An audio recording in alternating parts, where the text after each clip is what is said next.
Please, just take me somewhere safe." The lonely rancher hid her in his barn before dawn. The wind, a restless phantom across the Kansas plains in the spring of 1884, carried the scent of rain and the metallic tang of fear. Jacob Turner, a man whose solitude was as vast as the land he worked, found his quiet existence shattered just before the first hint of dawn. His ranch, miles from any semblance of civilization, was a sanctuary of silence, a deliberate retreat from a world he no longer felt a part of. Yet, the sharp, desperate rap against his cabin door was a summons he could not ignore. Before we continue, let us know where you're watching from. And if this story touched you, don't forget to subscribe, because tomorrow, I saved something very special just for you. Standing on his threshold was a woman, her appearance a testament to a desperate flight. A torn dress clinging to a slender frame, her face a canvas of dust and tear tracks, her eyes wide with a terror that seemed to pierce the pre-dawn gloom. Her voice, a fragile thread against the immensity of the night, pleaded, "Please, just take me somewhere safe." This was not a request for shelter. It was a desperate bid for survival, a plea that resonated with a primal instinct Jacob had long suppressed. The question hung heavy in the air, unspoken but palpable. What would you do if a stranger appeared in the dead of night, begging you for a place to hide, and you knew that helping her could cost you your life? The stark reality of his position, isolated and vulnerable, warred with the undeniable humanity reflected in her pleading gaze. He saw not just a stranger, but a reflection of a vulnerability he understood all too well, a fear that echoed the quiet anxieties he carried within his own solitary heart. Jacob's immediate instinct was to recoil, to shut the door against the encroaching chaos. His life was built on a foundation of self-reliance, a deliberate shedding of entanglements that had once brought him pain. Yet, the raw, unadulterated fear in her eyes, a fear that spoke of imminent danger far greater than any he had ever faced, held him captive. It was the look of a cornered animal, a desperate plea for sanctuary that bypassed reason and struck directly at the core of his being. He saw the faint shimmer of moonlight on the barrel of a rifle glinting in the distance, a chilling premonition of the forces that pursued her. In that fleeting moment, a silent understanding passed between them, a shared recognition of peril. He couldn't turn her away. He gestured wordlessly, a curt nod towards the shadowed silhouette of his barn, the only place on his property that offered even a semblance of concealment. As she stumbled past him, a ghostly figure in the dim light, he felt a tremor of unease, a premonition that his carefully constructed solitude had just been irrevocably breached. The loft, a shadowed haven draped in the scent of hay and aged wood, became her temporary refuge. He piled horse blankets over her, a flimsy barrier against the encroaching threat, his senses strained for any sound that might betray their presence. Then, it came, the thunder of hoofbeats, a relentless rhythm growing closer, a harbinger of the danger she fled. The pounding grew louder, closer, until the very ground seemed to vibrate with their approach. Through a crack in the barn wall, he saw them, 3 riders, silhouetted against the lightening sky, their faces grim and determined. One of them shouted a name that sent a jolt of icy dread through Jacob's veins, a name he hadn't yet heard from the woman herself. They were searching for her, their intent as clear as the rising sun. The fragile peace of his isolation was shattered, replaced by the chilling certainty that he had just stepped into a conflict far beyond his own making. The woman, huddled amidst the musty hay, remained a mystery, her silence a heavy cloak of fear. She offered no name, no explanation, only the chilling pronouncement that discovery meant her death before the next sunrise. Jacob, his heart a heavy drumbeat against his ribs, felt the weight of her secret pressing down on him. He was a man of few words, his life a testament to a quiet stoicism. but the situation demanded action, not contemplation. The approaching riders had confirmed the severity of her plight, their aggressive search painting a grim picture of the forces arrayed against her. He knew the reputation of men who rode with such ruthless intent. They were not easily deterred. His own life, once a predictable rhythm of ranch work and solitary evenings, was now irrevocably intertwined with hers, a dangerous dance with an unknown adversary. The dawn, which had promised a new day, now brought with it the suffocating weight of impending confrontation. He could feel the eyes of the men outside, even though he couldn't see them, their presence a palpable threat that seemed to permeate the very air he breathed. His ranch, once his sanctuary, now felt like a gilded cage, a trap sprung by a desperate plea for help. The choice he had made, the instinct to protect, had led him down a path fraught with peril, a path from which there seemed to be no easy return. The silence of the barn was punctuated only by the woman's shallow breaths and the distant, fading sounds of the riders, a stark reminder of the danger that still lurked beyond the barn walls. He knew, with a certainty that chilled him to the bone, that this was only the beginning. As the first rays of sunlight pierced the gloom of the barn, casting long, dancing shadows, the woman finally broke her silence, her voice a soft whisper, yet imbued with a newfound resolve. "Clara," she said, the name settling in the quiet air like a fallen leaf. "My name is Clara Dawson." She confessed she was the schoolteacher from Ellsworth, missing for 3 agonizing days, a detail that Jacob had pieced together from the hushed conversations he'd overheard from the passing riders. Her story, when it finally spilled forth, was a torrent of fear and injustice.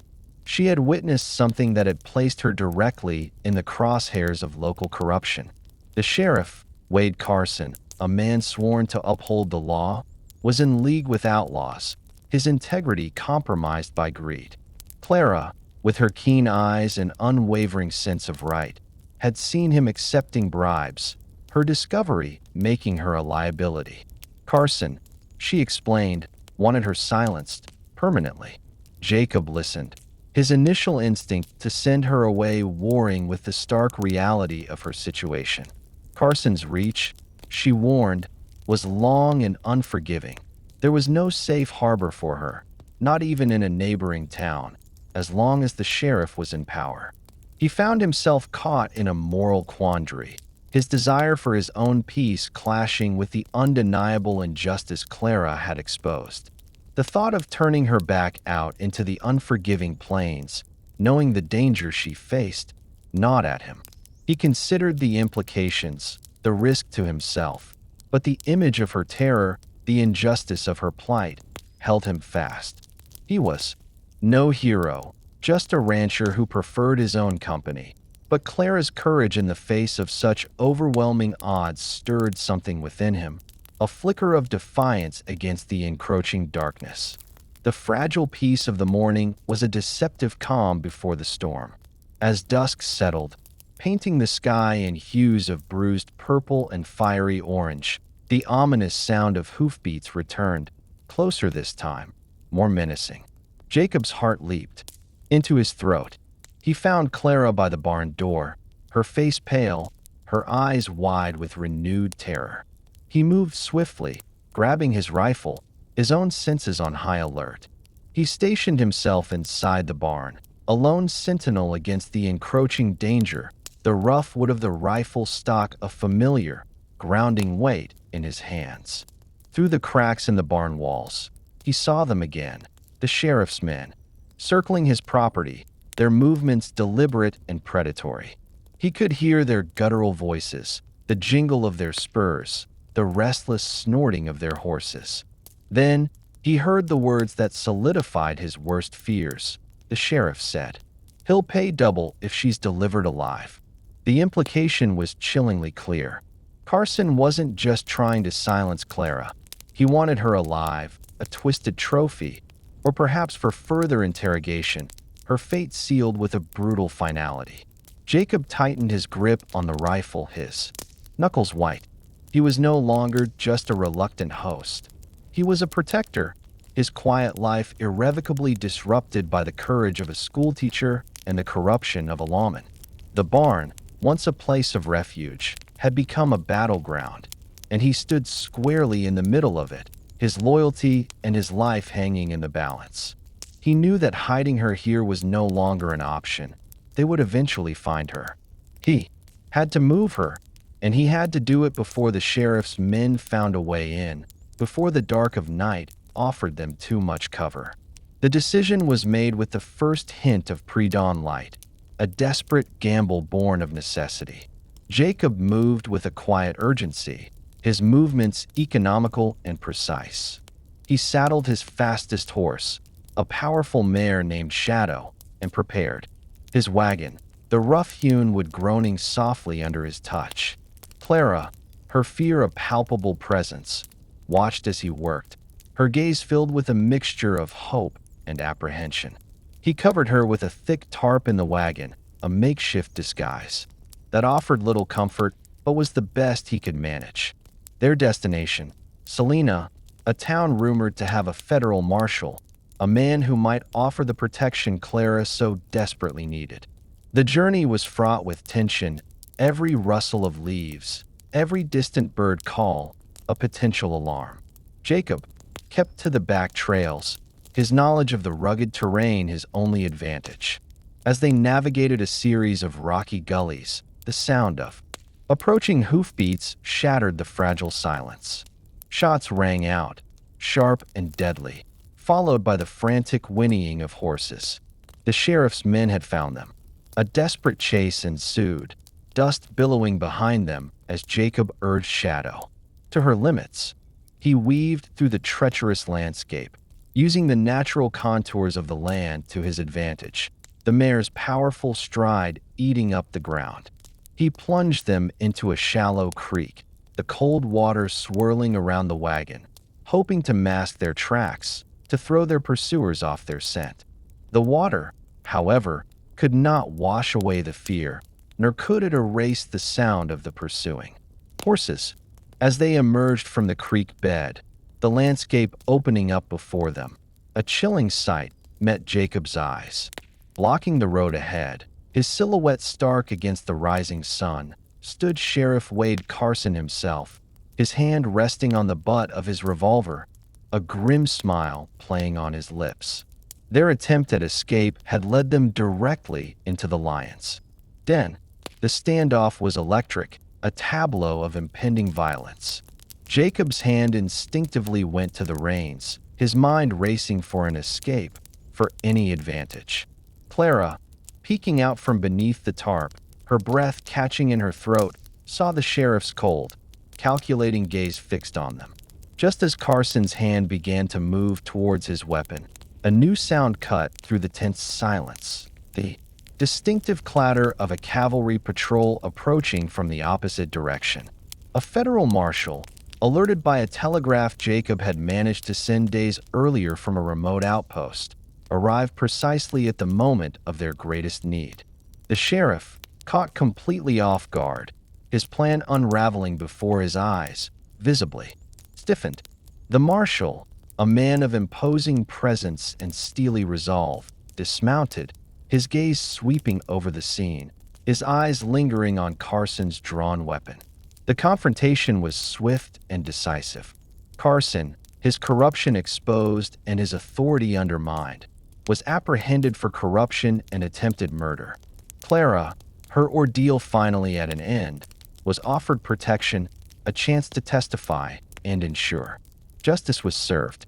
But Clara, having faced down her own demons, sought not just protection, but a new beginning. She chose to stay in Salina, to rebuild her life on her own terms, away from the shadows of her past. Jacob, his role as protector, now complete, returned to his solitary ranch.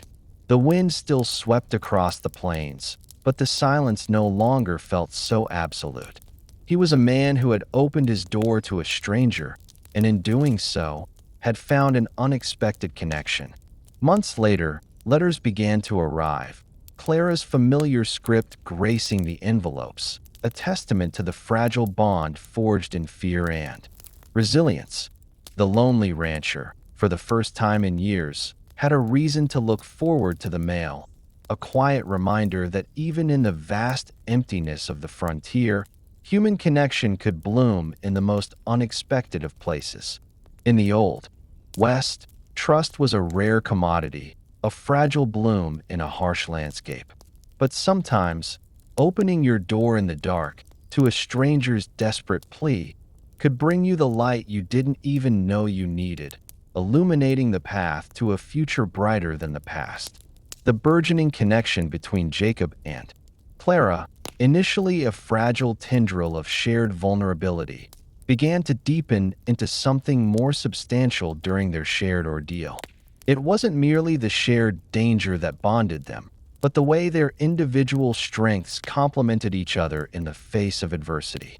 Jacob, accustomed to the silent solitude of his ranch, found himself responding to Clara's quiet determination. Her resilience, her refusal to succumb to despair even when faced with Carson's menacing pursuit, chipped away at his own ingrained cynicism. He observed her carefully, noting the subtle ways she offered encouragement, not through grand pronouncements, but through small, consistent acts of quiet fortitude.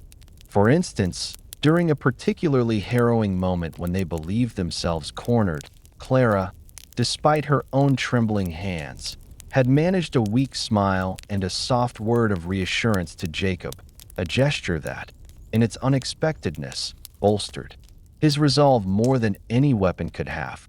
This wasn't a love born of grand romantic gestures, but a slow, steady growth rooted in mutual respect and the shared experience of surviving a profound threat. Furthermore, the practicalities of their flight forced an intimacy that transcended mere proximity. Jacob, a man who guarded his emotions fiercely, found himself compelled to share details of his life, his past, the reasons for his solitary existence, not out of a desire to confess, but out of a necessity to explain his actions, his caution. He described the quiet rhythm of his ranch, the satisfaction he derived from the land, the deep-seated pain that had led him to withdraw from society. Clara, in turn, revealed the quiet passion that had driven her to teach, her belief in the transformative power of education, and the profound sense of betrayal she felt at the hands of the very man sworn to protect her community.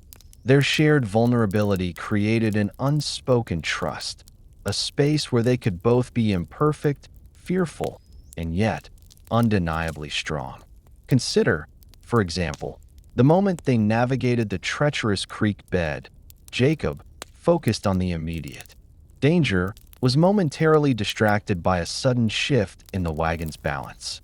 Clara, without a word, instinctively shifted her weight, her small action preventing a potential capsizing, a silent testament to their growing synchronicity. Building on this newfound understanding, their interactions began to reveal a deeper layer of compatibility. Jacob, a man of action and quiet observation, found himself drawn to Clara's analytical mind and her unwavering moral compass. He recognized in her a capacity for empathy that he had long suppressed within himself.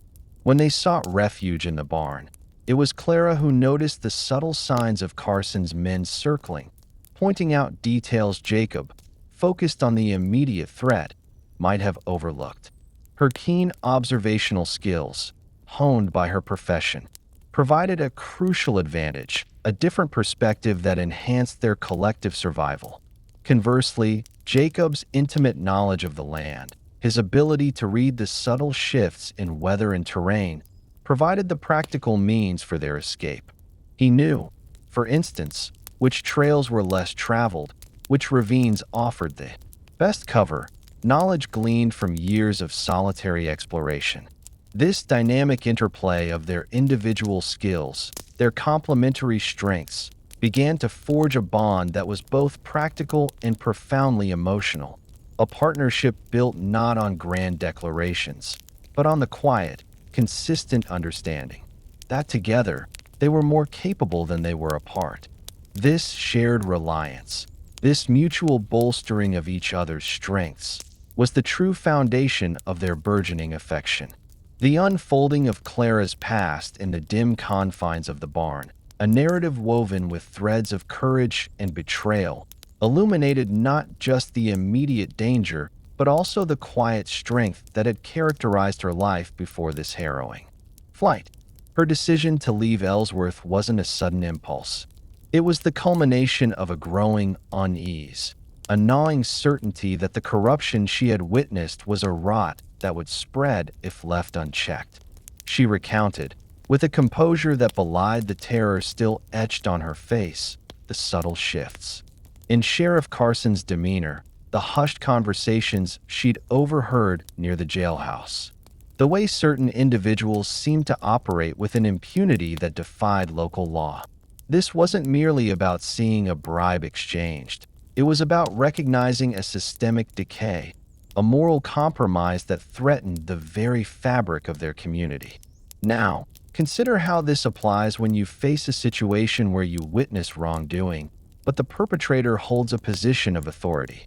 Clara's choice to act, to gather what little evidence she could, was a profound act of civic responsibility, a willingness to risk her own safety for the integrity of the town she served. Before we continue, let us know where you're watching from, and if this story touched you, don't forget to subscribe, because tomorrow, I saved something very special just for you. Furthermore, her initial hesitation to reveal her identity to Jacob stemmed from a deeply ingrained caution, a learned wariness born from her experiences. She understood that in a frontier town, reputations could be fragile and accusations, even those based on truth, could easily be dismissed or twisted. Her fear wasn't just of Sheriff Carson's men. It was also of being disbelieved, of her word being insufficient against the established power of a lawman. This internal conflict, the struggle between her innate sense of justice and the pragmatic need for self-preservation, added a crucial layer to her character. She wasn't a reckless crusader, but a thoughtful individual grappling with the ethical implications of her knowledge. Imagine her internal debate.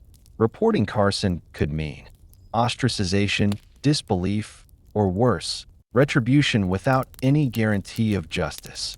Yet, remaining silent felt like a complicity she could not bear. This internal dialogue, unseen and unheard by Jacob at first, was the crucible in which her resolve was forged. Building on this, however, Clara's decision to confide in Jacob, a complete stranger, was a testament to her desperate circumstances and, perhaps, an unconscious recognition of his inherent decency. She described the moment she saw Jacob's cabin, a solitary beacon in the vast darkness, and the agonizing decision to approach. Her plea wasn't just for physical safety. It was a plea for a witness, for someone who could corroborate her story, someone outside the immediate sphere of Carson's influence. She explained the sheer terror of hearing those hoofbeats approaching the ranch, the chilling realization that her pursuers were closing in, and the subsequent terror of overhearing the sheriff's men discussing their bounty for her capture, dead or alive. This detail, the mention of a price on her head, underscored the ruthlessness of their objective and the dire need for a plan beyond mere concealment. It highlighted the calculated nature of Carson's attempt to silence her, transforming a perceived threat into a tangible, lethal pursuit. Conversely, Jacob's quiet observation of Clara during these revelations offered him a different perspective on her character. He saw not just a victim, but a woman of remarkable fortitude, her voice steady as she recounted the events, her eyes holding a flicker of defiance even amidst her fear. He noticed the way she instinctively sought practical solutions, her mind already working on how to navigate their predicament, a trait that resonated with his own pragmatic nature. For instance, as he outlined his plan to reach Selena, Clara offered a suggestion about the route, recalling a less-used trail she'd heard whispered about by travelers passing through Ellsworth, a detail that demonstrated her awareness of her surroundings, and her proactive approach to problem solving. This wasn't just about surviving.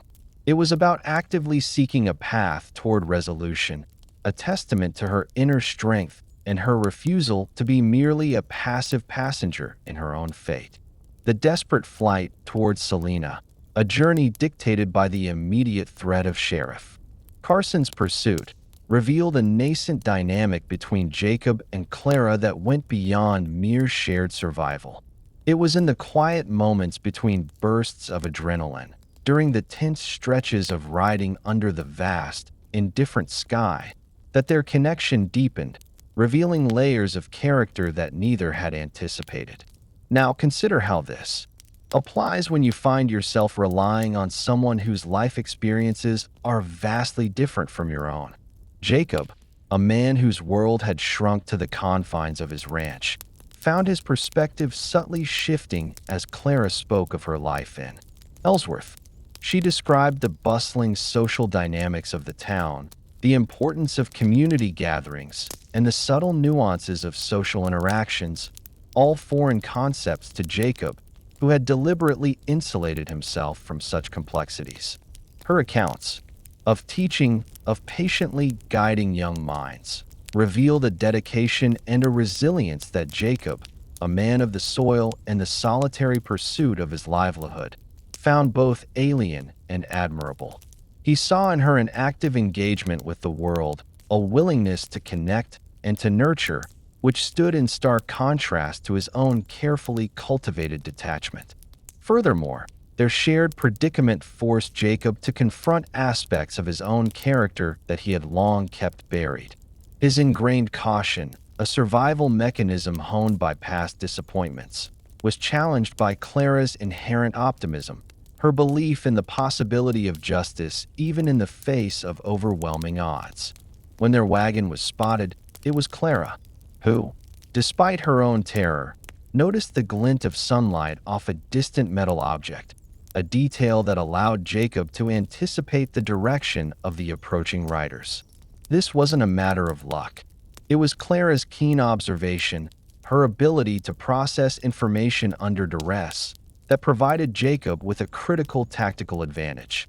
Jacob, accustomed to relying solely on his own instincts and knowledge of the land, found himself increasingly valuing Clara's input, her different way of perceiving their surroundings. He recognized that her insights, though rooted in a different kind of experience, were just as valid, if not more so, in their current desperate situation. Conversely, Jacob's practical skills became Clara's lifeline, and in demonstrating them, he revealed a competence that impressed her. When the wagon's wheel hit a particularly rough patch, threatening to break, Jacob expertly maneuvered it, his hands sure and steady as he made a minor repair with tools he carried. He did so with a quiet efficiency, without fanfare or complaint, a silent demonstration of his capability that spoke volumes. Clara watched him, her initial fear momentarily eclipsed by a grudging admiration for his resourcefulness. This wasn't just about survival. It was about witnessing a man who, despite his reclusive nature, possessed a profound mastery over his environment, a quiet confidence that instilled a sense of security in her. Her reliance on his skills, coupled with his growing appreciation for her perceptiveness, created a unique interdependence, a partnership forged in the crucible of shared danger. Another crucial layer to their developing bond was the subtle unveiling of their individual vulnerabilities. While Jacob had initially presented a stoic facade, the stress of their flight began to wear on him.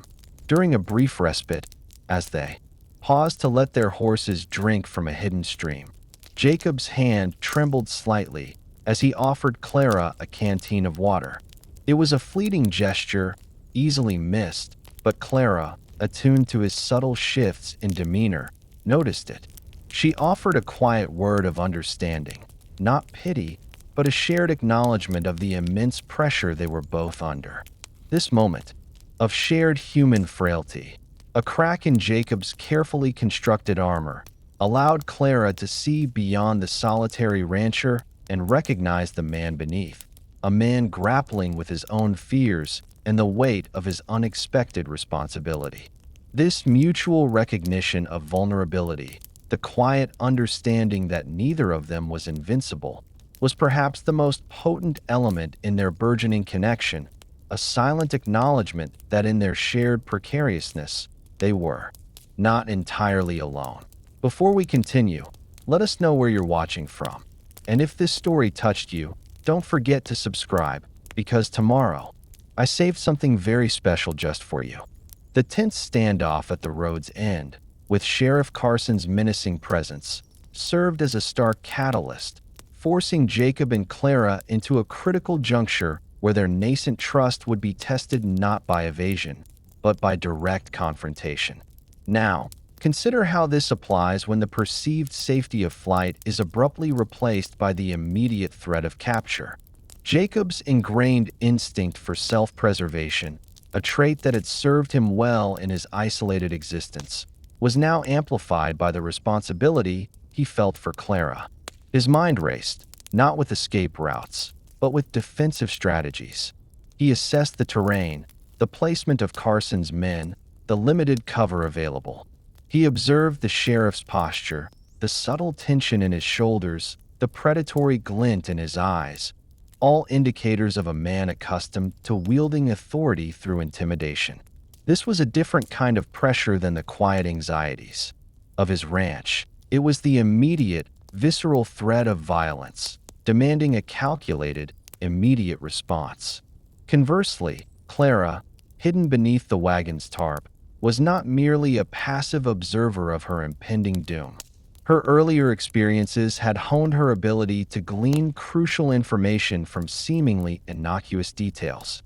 She strained to hear the nuances in the voices of Carson's men, to discern any shifts in their formation or their dialogue that might offer Jacob an advantage. For instance, she distinctly heard one of Carson's deputies mutter about the sheriff's impatience, a detail that suggested Carson was more interested in a swift resolution, perhaps to prevent any potential witnesses from arriving before they could silence Clara permanently. This observational acuity, a product of her professional life where understanding subtle cues was paramount, allowed her to contribute to their situational awareness even from her concealed position. Her ability to process these small fragments of information, to piece together a broader picture of their adversaries' intentions, became an unspoken, yet vital, element of their defense. Building on this, however, the unexpected arrival of the federal marshal introduced an entirely new variable into the equation, one that shifted the power dynamic dramatically. The sudden appearance of an external authority, a representative of a higher law, instantly altered the landscape of their confrontation. Jacob, who had been bracing for a potentially violent confrontation, found himself in a position of unexpected advantage. The marshal's presence immediately neutralized Carson's overt threat, forcing the sheriff to alter his aggressive posture.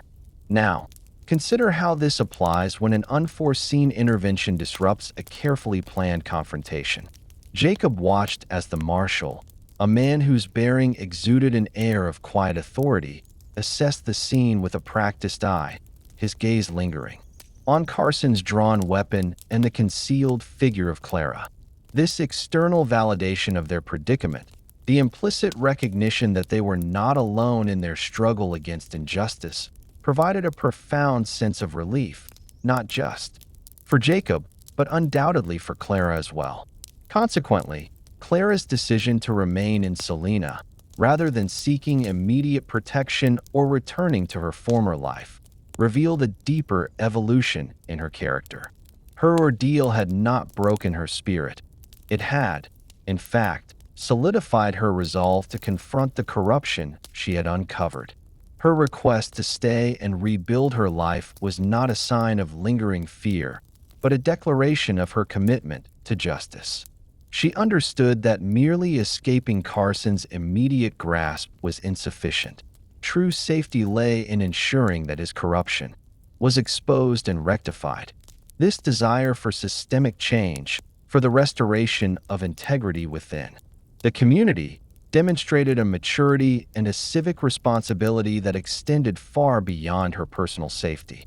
She was no longer just a victim seeking refuge, but an agent of change, determined to see justice served, not just for herself, but for the town of Ellsworth.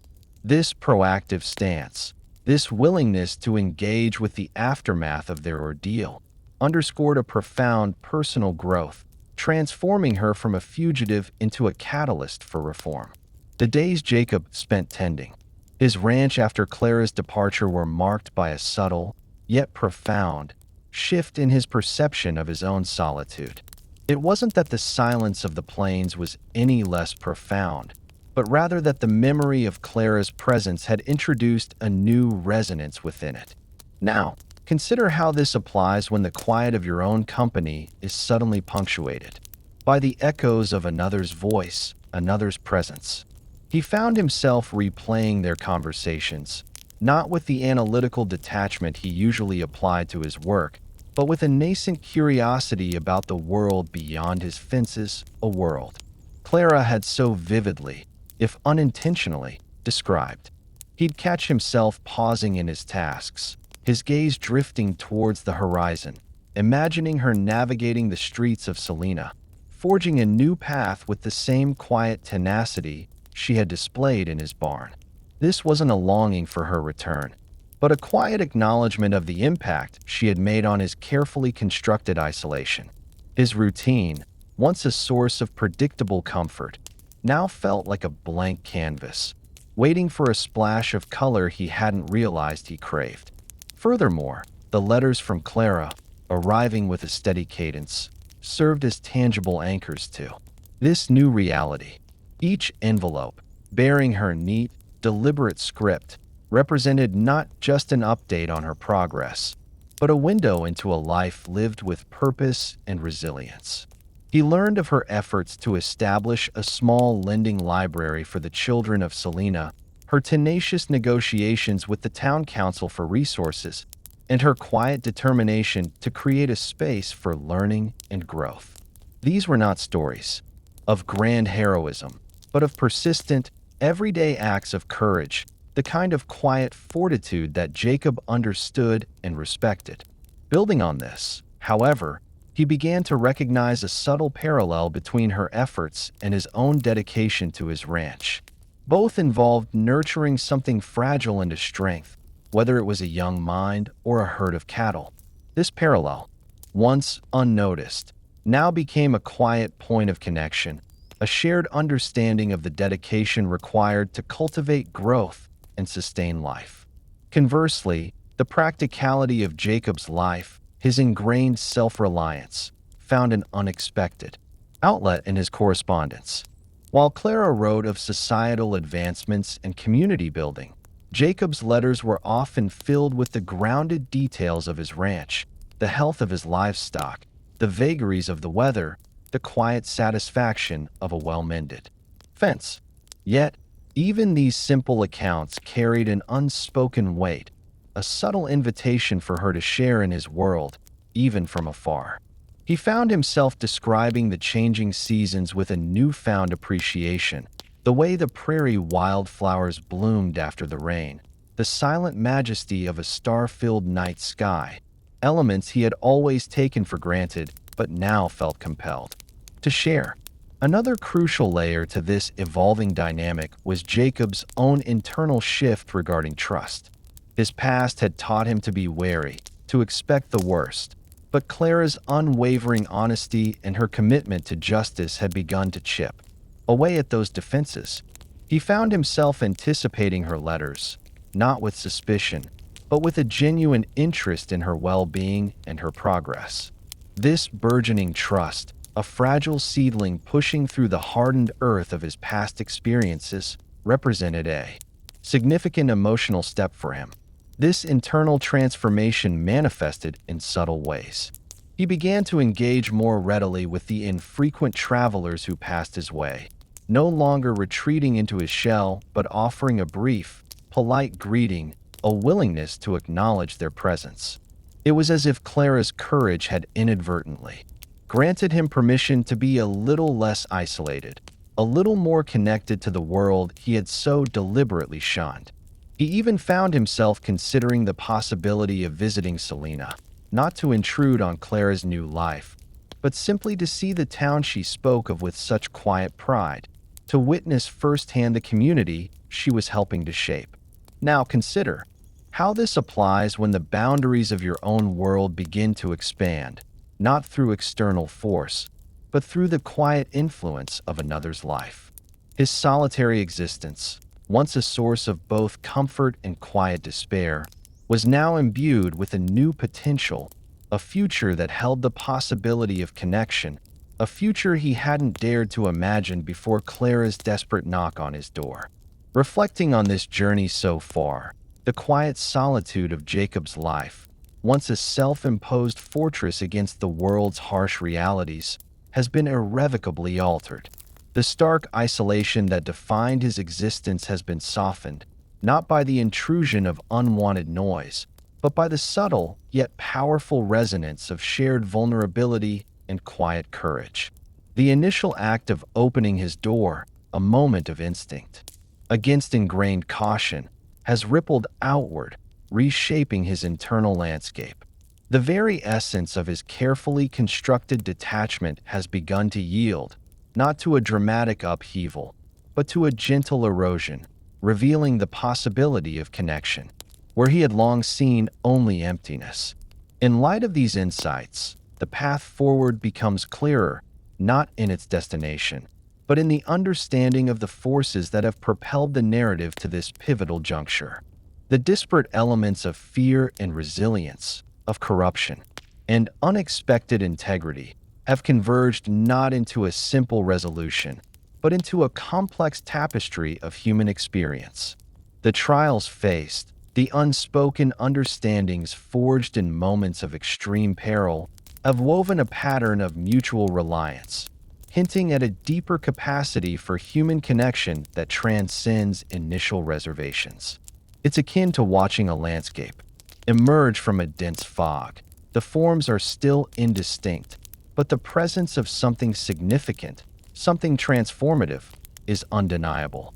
Drawing these strands together, we see the profound impact of a single act of compassion, a ripple effect that touches even the most guarded heart.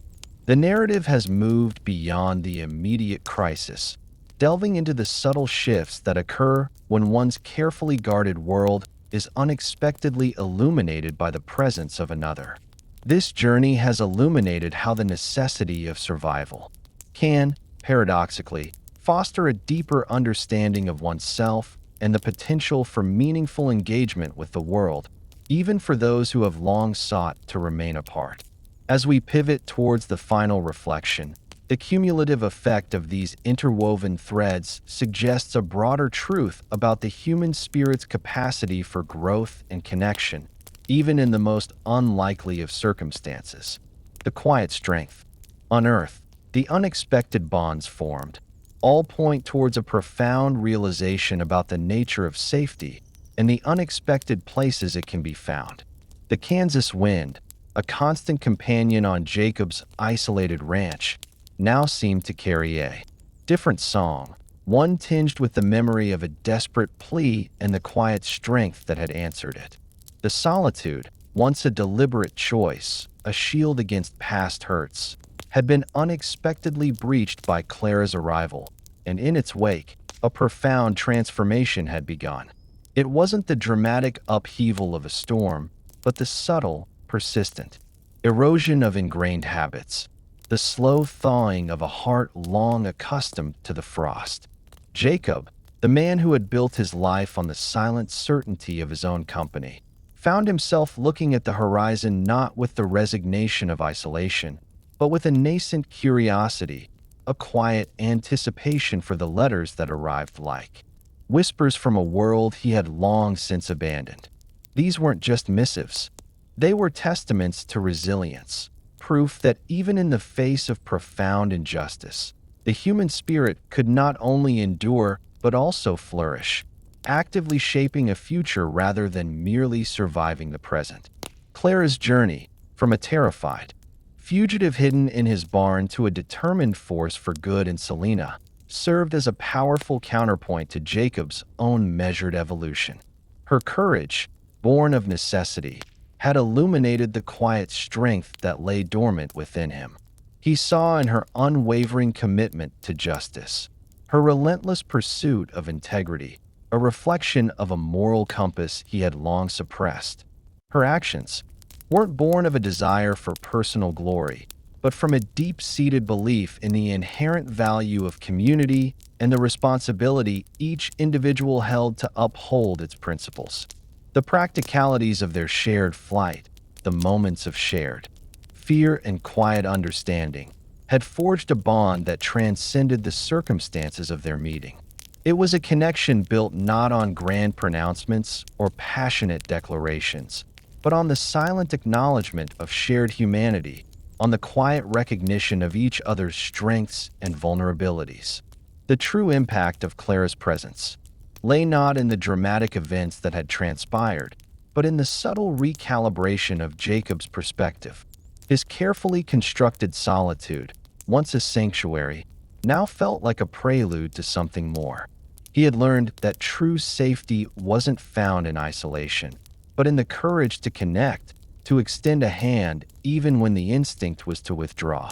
The act of opening his door that fateful night, a moment of impulse driven by a flicker of empathy, had become the catalyst for a quiet awakening. It demonstrated that vulnerability, when met with compassion, could be the very foundation upon which trust and genuine connection were built. The prairie wind, which once carried only the scent of dust and isolation, now seemed to whisper of possibilities, of the enduring power of human connection to illuminate even the most solitary of lives. The practice of opening one's heart, of extending that fragile hand of trust, is a journey that begins not with grand gestures, but with the quiet courage to answer the desperate knock at the door, for in that act of reaching out, one might just find the light they never knew they needed.